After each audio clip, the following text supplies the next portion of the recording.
A disgusting Donald Trump says that he would force it down Gavin's throat in a completely bonkers rally at Coachella, California. They always talk about Kamala's bussing people in.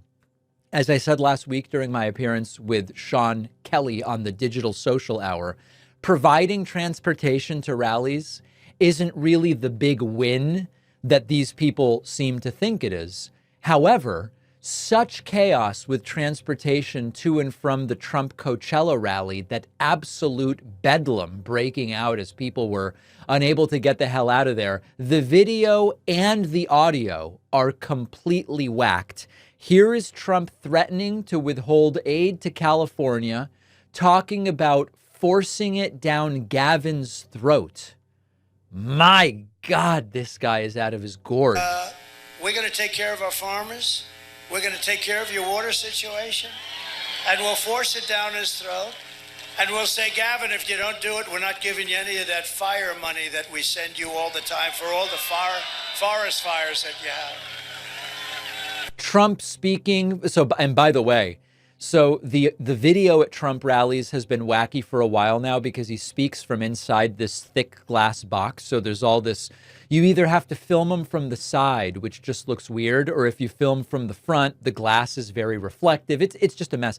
The audio also a disaster at this rally for reasons we haven't fully been able to determine. And Trump just insisting about forcing it down Gavin's throat. It's just ridiculous. Trump also with a savior complex, saying he will rescue California and all of the invaded and conquered towns. I seem to have missed the stories of conquest in Joe Biden's America. We're going to liberate our country from criminals. How stupid are we? How stupid are these leaders? They're stupid people. I will rescue California and every town across America that's been invaded and conquered. Trump will come in and take the conquerors out, sort of an anti-colonial message, as luck would have it. And then Trump, as is always the case, glitching very badly, saying that we will quickly deflate. I will very quickly deflate. We are going to take inflation and we are going to deflate it. We will deflate inflation with deflate. He's just not fit. Okay. He's just not fit for this. He can't handle it. All right. We need someone younger. We need someone more fit. That's all it is. It's okay to acknowledge it. Trump insisting that Kamala Harris has not gone to North Carolina. As he said this, she was in North Carolina. But he's a great guy and he's done a great job. And it's too bad that Kamala didn't do. I don't even know. She's essentially not even gone there. Essentially not, other than the fact that she's there as Trump speaks. Trump also lying and saying that there are blackouts and brownouts in California all the time. The crowd is silent because they know it's not true. Isn't it crazy? You guys, you have brownouts, blackouts. California has brownouts and blackouts every weekend, every day. And now he says, let's go all electric cars. You could really hear a pin drop in there as people look at each other and go, I have no blackouts or brownouts. Do you? And everybody's like, no, I don't have them. Just not a problem. And then finally, the crude transphobia comes out. And the biggest applause lines, consistently, the biggest applause lines at a Trump rally is the overt transphobia. And we will get critical race theory and transgender insanity the hell out of our school.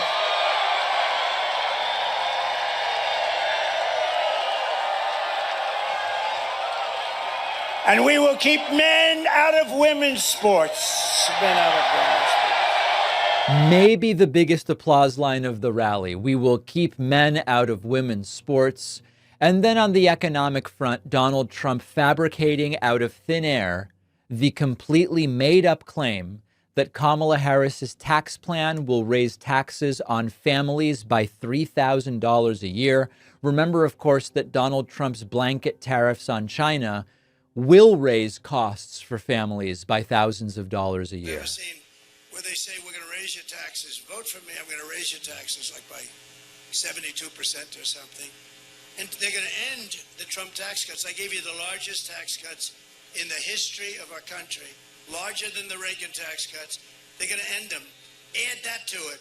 Her plan will raise taxes for the typical American family by more than $3,000 a year. That is absolutely untrue. And if anybody wants to sit down and take a serious look at what Trump is proposing, the tariffs, mass deportations, the costs associated with it, and the hit to labor as a result of doing all of those deportations, if you look at all of it, you can't help but say, wait a second, this is going to cost a lot of money, not bring in any new revenue, and be a disaster for the economy. And you know what? When economists look at it, that's what they come up with. Obviously, Kamala's economists say what Trump's going to do is bad.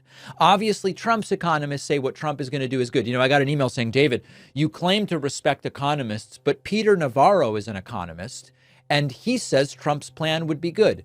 Look at economists not associated with these campaigns. Look at academic economists. Oh, but academics just lean left. Look at their inputs and look at their outputs and argue with the logic. Yes, every economist probably votes for someone, but we can't discount everything they say on that basis. Look at what economists say. Trump's entire economic program would be a disaster, and we'll dig into that more probably on the Thursday show, I think. We've got a great bonus show for you today. A Las Vegas man is now threatening to sue authorities over Donald Trump's assassination attempt claim. We'll also talk about a leaked memo that is a major red flag for Ted Cruz and his hopes of getting reelected senator. And finally, we might see Kamala Harris and Donald Trump separately join Joe Rogan for an interview in the final weeks of this campaign.